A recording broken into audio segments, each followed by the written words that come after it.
You're listening to the Wilson King Podcast. Run that track. This episode of the Wilson King Podcast is brought to you by Wright Live. Need a wedding DJ? Play in a band and looking for gigs or networking? Have a venue that needs an exciting event night? Contact Wright Live for all your wedding, entertainment, band, and DJ needs. We are dedicated to providing the best entertainment, marketing, and production for all your special events. Go to our website at www.wrightliveevents.com, wrightliveevents@gmail.com, or visit us on Facebook at Wright Live. What's up, everybody? This episode's brought to you by Josh's Man Cave at Total Image Salon.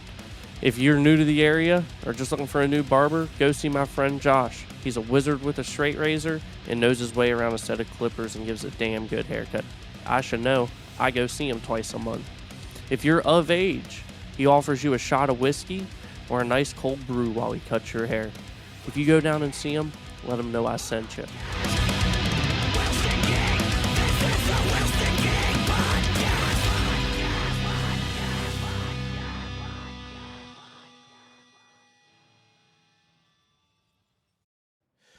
What is up, everybody? I am sitting down here with my new friends down here in Berkeley Springs. This is a place I am so excited to be at.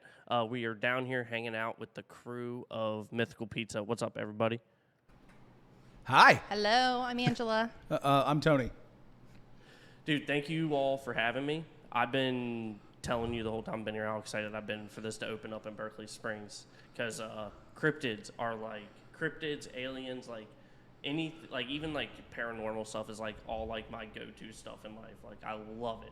And I remember growing up, always learning about Mothman, and then Mothman takes you to learn about the Jersey Devil, and then Jersey Devil takes you to so on and Chupacabra and everything else. And it's just awesome to see that there's something here in Berkeley that's with the times and also very themed, and the aesthetic in here is amazing.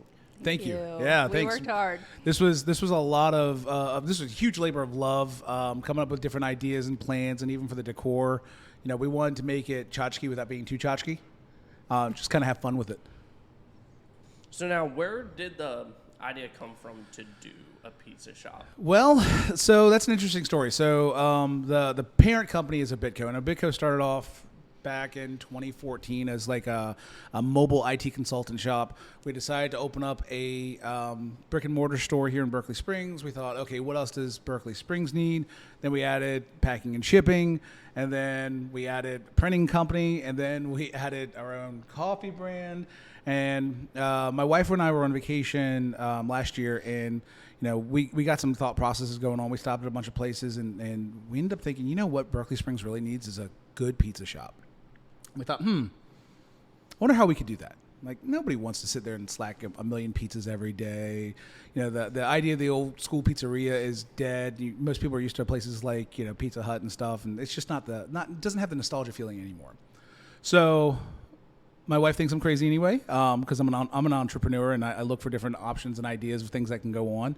And I finally convinced her, hey, let's give this a shot. We had this area up here, and I thought, all right, let's go with this, and let's figure out a name. And my oldest daughter, she said one day, she goes, Dad, you should call it Mythical Pizza. And I was like, I'm sure that's already taken. There was no premise of cryptids or anything when we first started the idea. And I started looking it up, and it hadn't been taken at all. And I was like, okay, I can work on this logic. And we just went from there. I mean, it just kind of, the floodgates opened, and we just took off.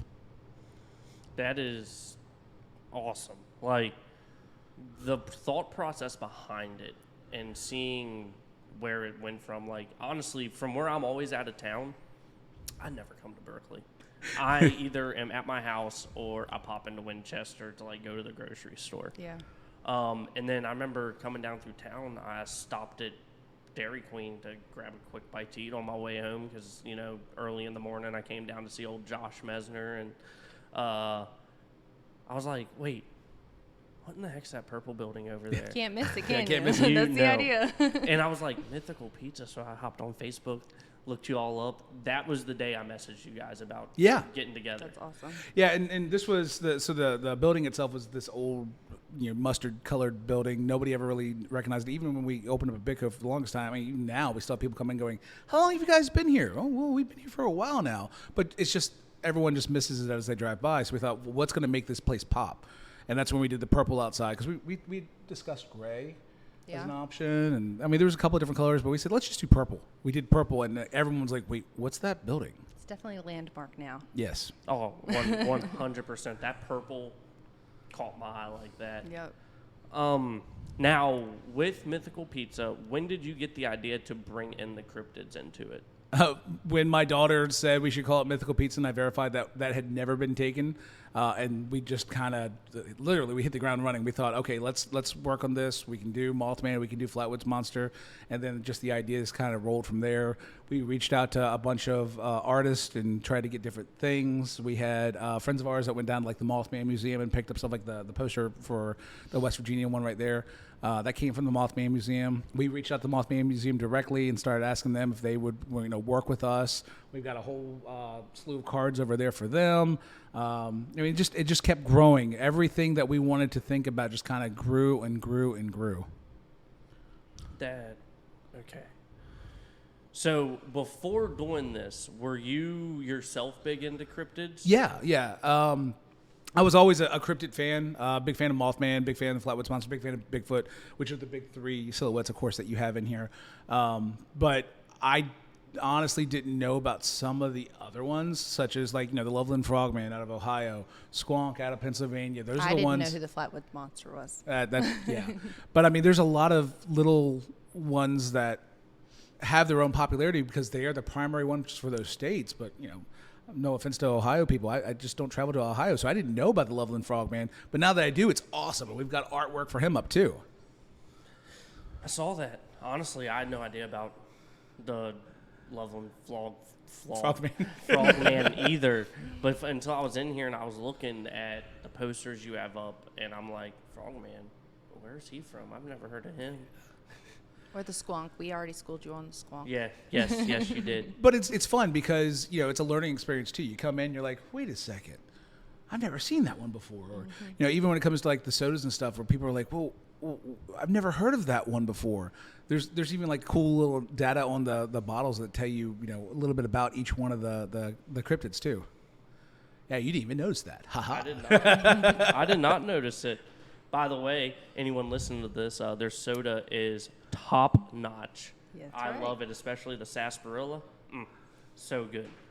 But and then the other thing I love is the merch. Granted, I got the merch in your all's back shoot right now, but everything you have, from the coffee to you got the books to the mugs, wax melts and candles, the coffee mugs, t-shirt, everything is awesome.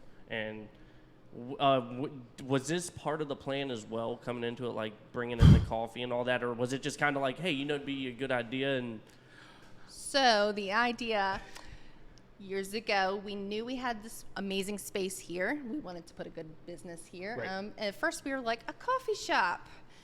We all love coffee, so we started with our custom coffee brand, Brave Barista, and then we decided, hey, let's make pizza instead. Everybody likes pizza. We can still sell coffee. Yeah. So we went with our Cryptid Creeper and decided that will be exclusive for Mythical Pizza. Mm-hmm. It's an Italian blend. So now we have both Brave Barista and Mythical Pizza. Yeah, I agree. I mean, the idea of having a coffee shop here was a thought process, but we ran into issues, of course, with limited parking out front and someone coming and buying a cup of coffee and spending 5 hours here on the Wi-Fi. It would make it complicated. So we ended up nixing the idea, but I mean, we've been selling the coffee out to all kinds of places. We just decided that when we went this route, we're going to make one that's just going to be exclusive for this place. You can only buy it at Mythical Pizza and be done. And also our merchandise is kind of, comes from our main company, Obitco, because that's what we do. We make custom everything. So, of course, we're going to make T-shirts and mugs and earrings and as many things as we can, that fit within our theme.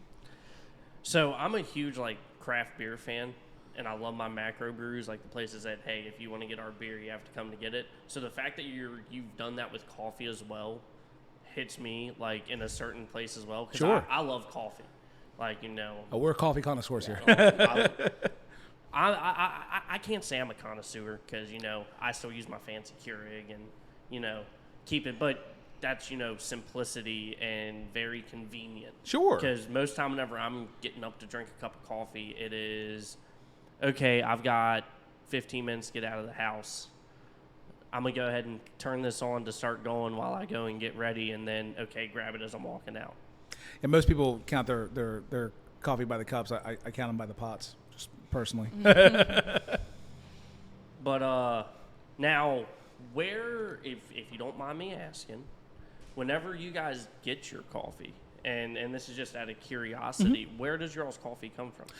Varies. So we have different trade routes for different areas. We have some Colombia. We have some from Nicaragua. We have some from India. Like we have a Sumatra blend that we use, but we use a co-packer that accepts the beans, roasts the beans, and then packages it for us both in whole bean and ground.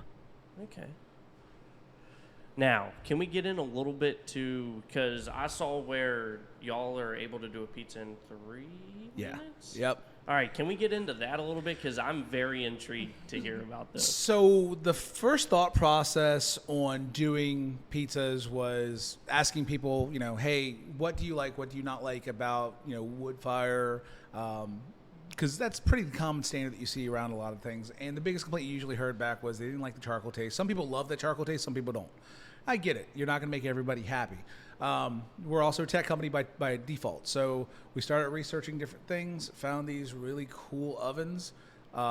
Depending on the amount of ingredients, it averages anywhere from 180 to 200 seconds from fresh dough with all your ingredients on there to being completely piping hot and ready to go.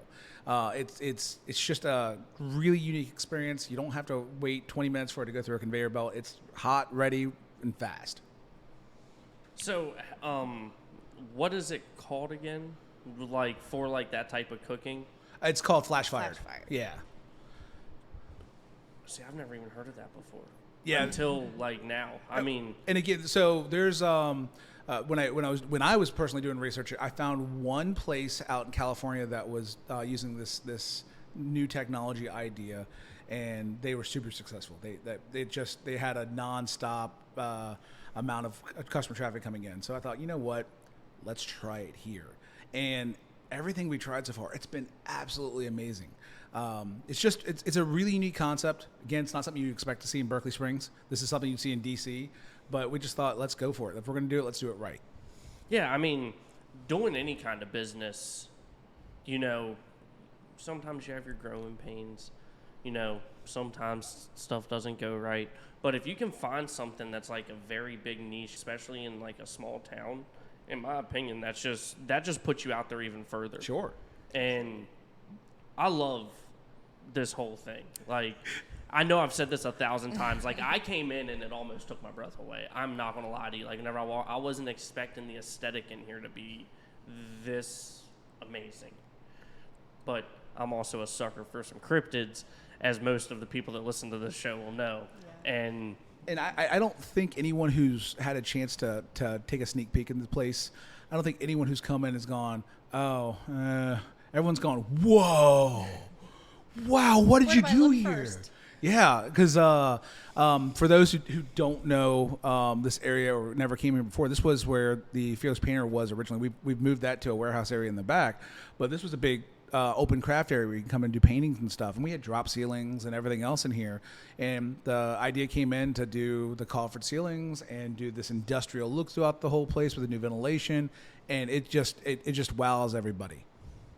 Well, as a resident here, this is also where the old pool shop was, correct? Yeah. Actually, this was originally the Rydersville Cycle. Well, actually, the original thing was it was Shenandoah Flooring, the one that moved down the street. In fact, it's the same floor print there as it is here. And then Rydersville Cycle, and then it was the pool and spa place, and then it was a bomb making facility that got raided by the police and then didn't get touched for years until we took it over. Did you know about that? I did not know about that. Yeah. And I'm from here, so It was a mess when we got this building. When you were driving by, for the longest time, I'm sure you saw it was just papered up windows. Yeah, they were making tannerite. They were exploding it in the back of the building. Every wall in here was destroyed. There was no flooring in here. When we actually came in, there was black mold all up the walls. There was trash. There was all kinds of stuff. So we had to do a full abatement. We did all kinds of stuff and brought the space up to par. If you ever look at the original photos of the building before we took it over, you never, ever, ever expect it to be where it is now. Now, I ain't gonna lie to you. That bomb-making facility in here does not surprise me coming out of this town. And Right in the middle of town, though. yeah, well, like I've been here pretty much my whole life. You know, I was born outside of Berkeley, but I've lived here pretty much my whole life. And whenever I hear crazy stories from this area, I'll be like, well, that does sound like something that would happen in Florida, but the fact that it happened here does not surprise me. And I'm at a loss for words. There was a bomb-making facility in Berkeley now. I mean, there's a lot of little things that we've done too. Like, you know, when we first came in, the bathroom was all of maybe 6 by 5. It was tiny. We built 2 bathrooms in here. One of them's completely ADA, which is the restaurant bathroom, is fully ADA compliant. I mean, we've gone through the whole place, and you're fine. We've gone through the whole place and made it completely handicap accessible, which is something that a lot of the businesses around here don't even have. So, you know, it's all inclusive for everyone that can come in, they can enjoy, and there's not going to be anything that's going to hold them back. I love a spot for everybody. Dude, Berkeley has been needing an upgrade. Like, just something to come in to be like, hey, come look at us. We are actually really awesome. Right. Because I know even me, being someone who lives here, I was having this conversation yesterday while I was at the golf course. And I was like, you know, sometimes it blows my mind with, like, the amount of tourism we get in this town. Because, like, you come once and you see everything. Right. Yeah. And, you know, I'm not trying to knock on the businesses around here because there's a lot of great business around here. But as a person who's lived here, outside of going to go, like, you know, see the spring or see George Washington's bathtub and maybe do a little shopping downtown, there isn't much else here to go look at, in my opinion. I mean, you got the castle up on the hill, but, you know, for the real tourism, like being on the river and all that's like, it's either you're heading up to like Great Capon or you're going across the bridge to Hancock so you can be on the Potomac. On either side, you're pretty much like a lot of the attractions in this town's like, hey, you come once, awesome. I saw it once, okay. Right. Yeah. Probably not coming back. But now that we got a business that is a tourist attraction in itself, like I'm gonna be honest with you. Like if I was out of town, like from someone who was out of town, and I was just driving through to get to my next destination, and I saw this place, I'd be like, okay, so make sure to drive back through here on the way home, even if it's out of the way, so we can stop there again. Yeah, that's a great way of putting it. I mean, there's a need to bring tourism through this area. I'm working right now, like I said, we're tied into the Mothman Museum already. I'm working right now to tie into the Bigfoot Museum, the Flatwoods Monster Museum. I'm trying to tie into Roadside America, you know, all these little things to kind of make this a touristy spot. It's something the town needs, and I agree with you 100%. I've been to small places on vacations and stuff, and we'll hit one restaurant the first night, and we're like, man, that place was good. We're going to hit that on the way home. I'm totally with you on that one. Yeah, I mean, and the nice little like thing about Berkeley Springs is we've always been a town that's like most of the town revenue comes through the tourism. Right. Yeah. And ever since COVID, I mean, honestly, even a couple years before that, like the tourism wasn't this, like you had Apple Butter Weekend where it was off the charts, but outside of that, like you didn't really see too many people coming into town as like coming in just to come to Berkeley. They were maybe passing through. Yeah, we had some bedsteaders from like the DC area that would come through, but yeah, it definitely, it wasn't something you'd see on a week-to-week basis.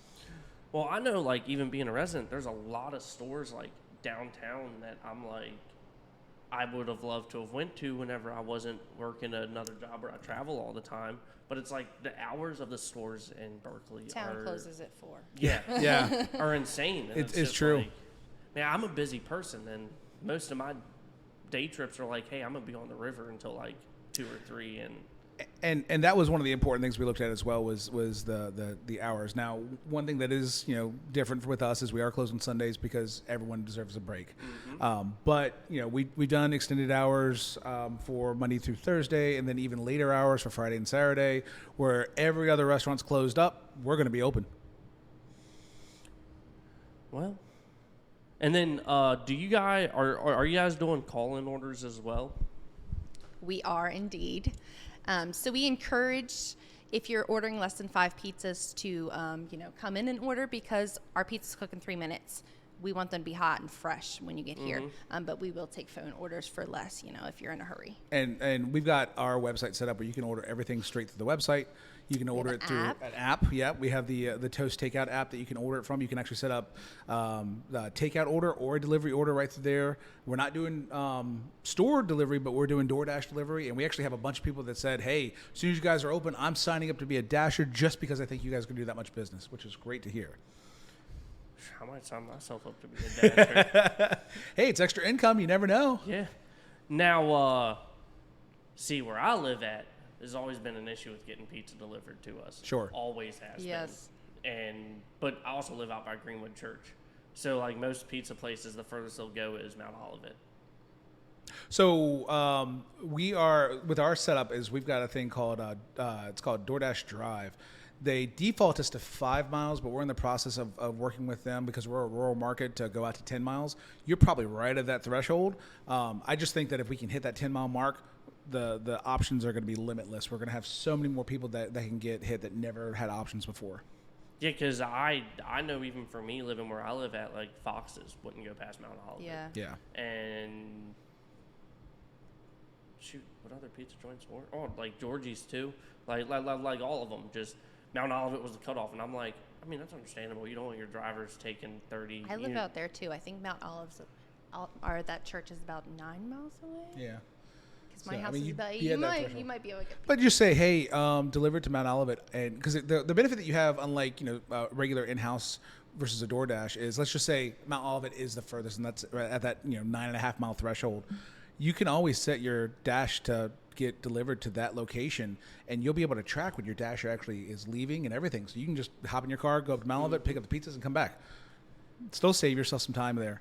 It just makes it nice. I know that with me, I spent a little bit of time with my youngest daughter at the hospital recently, and I mean, we did a lot of door dashing, and they had no problem bringing it anywhere I wanted in the hospital. And I was like, I like this. Yeah, I use a lot of DoorDash with my regular job because by the time I get off work, I get to the hotel and I'm like, I'm going out to eat tonight. And I sit down to take my boots off and I'm like, I'm not going anywhere. So I order a lot of DoorDash.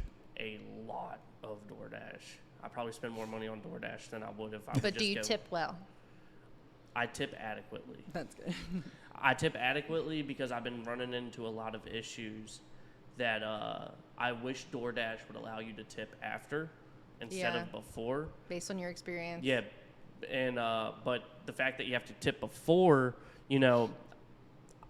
I used to be a server, so like I never give anything less than like a $10 tip, no matter what the bill is. And I've been running into issues where Dashers, like, granted, I understand I'm in a hotel, but I do like to leave it at the door because I order right before I get in the shower. And I typically order a lot of fast food, so it's there by the time I get out of the shower and get dressed. And I've had a lot of Dashers calling me while I'm in the shower. Hey, I'm outside. Can you come down and get your order? I'm like, I asked you to leave it at my door. Like, Yeah. And, I mean, and it's nothing against them because I understand that. So sometimes it's hotel policies, too. Well, the hotels, a lot of times I've asked them before, like, hey, did you tell them they couldn't bring the food up to the room? They're like, no, they just walked in, sat it on the counter. Well, then some Dashers are just lazy. Oh, no, and I understand that with a lot of, because I spend a lot of time in the city, like, hey, like, if you are trying to make a decent money dashing, you got to, like, pretty much, like, you have maybe 2 minutes to get that order off and off to the next one to be, like, adequately keeping your schedule rolling. Right. But then at the same time, it's like, what if I, like, was in the shower and didn't hear my phone ring and then had no idea my food showed up? I mean, granted, they have to take pictures. Sometimes I get the picture saying it was dropped off. Sometimes I don't. But, like, what if you would just left it down there and someone's like, oh, free food and jacked it? I mean, I'm sure there's all kinds of horror stories out there. One of the ones that we just did while we were up in DC, I was surprised. I had one guy. I mean, I've never had a negative experience with a Dasher. Had a couple with some of the restaurants just not doing their orders right. But like one guy just rolled up on a bicycle and brought me the food, and I was like, dude, that's awesome. I don't know why that surprised me, but I'm thinking even here, I mean, we think a lot of those orders are going to come from businesses and stuff. Even if you're not driving and you've got a bicycle and you can take the food out, why not do it? Because we're going to see a lot of that business. I mean, we've already got Caperton right down the street. They want to do a giant order one day for all their employees. They asked if they could do it for grand opening. We're like,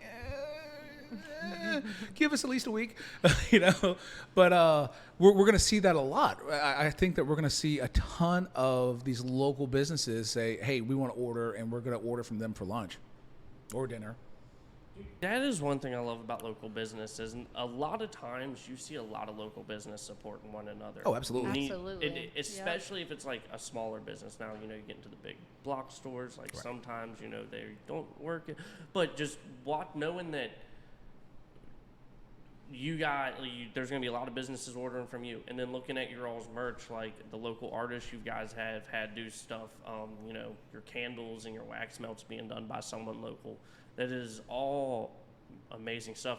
And that's also like our mission here is like we always say like #support local. Absolutely. Because without small business, there's people out there that love the smaller business, love it. I love small business. I would rather go to the local butcher or the local farm and get my meat, or the local arts and crafts store to get my art at the house than hop on Amazon and buy everything. Now, don't get me wrong, Amazon is very convenient. And if you can't find something in your local stores, like local tripods, no. Oh, dude, those tripods and the cameras came from Amazon. Oh, I believe that. But I mean, in this area, there's a lot of stuff, but there's not everything. Mm-hmm. So that's where the element comes out. I mean, we do a lot of business over in Abitco, ordering stuff for customers that nobody can find anywhere, and we have that element, but. Outside of us, there's not a lot of places that you can get specialty things. Like we carry a whole bunch of like different adapters and stuff. Like even some of the stuff you're trying to do here, like USB to HDMI adapters, that kind of stuff you can't find anywhere else. And most people don't want to drive to Hagerstown or Winchester to get that stuff. So we're a local place that just carries everything here. And if we don't have it, we can get it. So finding local businesses is a smart thing, but it's also a hard thing at the same time. Because some people are scared to ask or to even look. And then you've got the people that they're not used to dealing with small businesses, and they don't want to deal with the larger corporations. Well, I know that me personally, up until today, I had no idea what Abitco really was. For some reason, you're one of those customers that comes in and goes, how long are you here? I've never seen this before. Dude, I've known it's been here. It's just I've never, looked at the sign. For some reason, I thought y'all were like an internet company. That is what I thought, honestly. Because, wait, what is the one internet that's like Orbit or something? But there's a spot up in off of 127 that's like a dish and like a dish network installer, satellite internet installer, and their name's something, but I can't remember what it is. I'm pretty sure it starts with an O, but. That's what I thought y'all were an extension of or y'all were the main hub and that was an extension of you guys. And I'm just like, now that I know what you are, I'm like. Now we're an everything store now, including pizza. now I know you are. I was like, fuck, why didn't I go hit them? We are doing our best. I'm not sure if you noticed to put as many signs outside as possible so people know that we are here. Yeah, we just redid all of our signs there. We put new signs out on the wall over there. And, of course, we've got the breathing sign for Mythical Pizza. We've got signs all up for Abitco. I mean, there's just – we try to promote everywhere. It's – yeah. I mean, don't get me wrong. We stay very busy because the Abitco side also, we're the only place around here that does UPS, FedEx. We're a post office. We do DHL drop-offs. I mean, we do everything. Yeah, you can get lunch while you're shipping your package. That's right. You need to ship a package? Come right on in. We got pizza too. That's right. And soda. Yeah, you bring in an item to get packed up. We'll pack it up for you. You go over and get a pizza in the meantime. So I got an One last question for y'all, and then I'll get out of y'all's hair for the rest of the day. Where did the soda idea come from? Because I'm very curious about that. Because like even like most small pizzerias, like they don't do their own soda. They just we'll bring in some Mountain Dew and stuff, or do fountain drinks. Where did the soda idea come from? I personally don't like the idea of the fountain drink side because it's usually a mess. You have to clean them out, or worse, they don't clean them out, and it just gets really, really, really scuzzy. So up on our front door, we have 2 diamond plates that say Cryptid Club, and we ordered that from a Cryptid Club in Germany. And one day I was going through the whole bill, and I was like, I wonder who's got cryptidclub.com. I'm sure there's a Cryptid Club in the United States. Nope, there's not. One of the resellers had the domain, and I was like, I wonder what we can do with that domain. And my weird mind just went from there, and we all came up with different names. Like she came up with the Perilous Pineapple one with Kraken with a pineapple on its head. We just came up with all kinds of random stuff, and they all just kind of fit and kicked right in.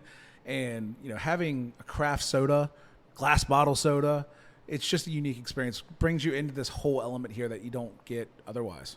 This man is very much an entrepreneur, as he said, and I believe the gears in his brain are constantly. Probably 1, 2, 3 o'clock in the morning. Yeah, I have very bad ADD. Came up with this idea. Yes, I have very bad ADD. There will be more. He will add more. He will have more ideas. Especially when customers tell us online, "Hey, do you have one for the Snallygaster?"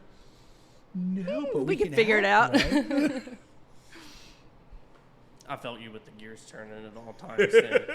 Because my fiance will get mad at me because we'll be getting ready to sit down and watch something on TV, and an idea will pop in my head for like trying something new with the podcast, or maybe doing something a little bit differently with our promotions. And I'll be on my phone for an hour, and we won't get to watch the movie until an hour and a half later, because I'm like, hey, idea's fresh. I gotta get it down now. Sure. I'll get messages from him 1 o'clock in the morning. Okay, maybe that's pushing. Maybe midnight. I just thought of this. We've got to do this. We got to do this tomorrow. I'm like, okay, I'm gonna go to sleep. I'll handle it tomorrow.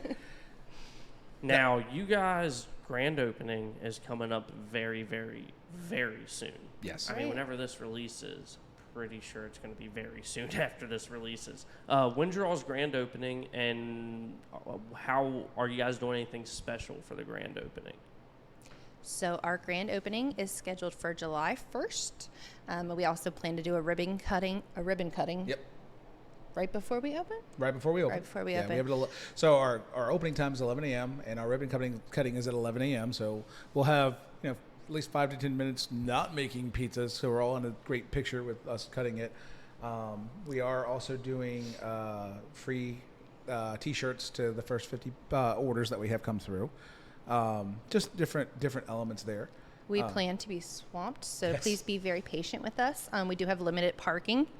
We plan to have at least 200 people here on opening day. So if we're packed when you drive through, just come back a little later. Yeah, and it should be noted also, Blue Flame has been nice enough to let us utilize the lot. We bribed them with pizza. We did bribe them with pizza.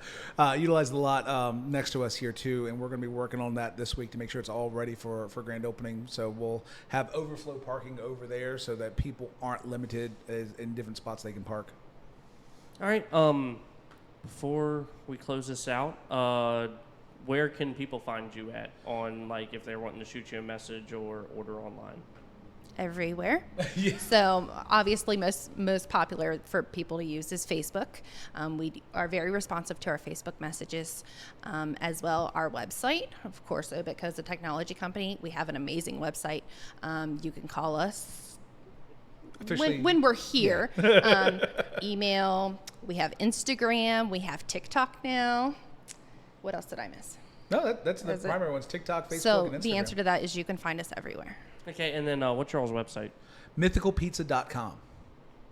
Or cryptidclub.com if you just want to go for sodas. I love it. Thank you guys for letting me come in here and pretty much have one of the first spot-on views of the restaurant. Appreciate you letting me come and do it before you all opened. I really, really, really love it. Thank you, everyone, for tuning in. If this is your first time watching us, you can find us on all major streaming platforms: Apple, Spotify, Google, iHeartRadio, so on and so forth. You can also check out all of our videos and audio episodes at www.thewilsonkingpodcast.com. Hope you all have a great rest of your week. Be safe, be responsible, don't drink and drive. Peace. Deuces.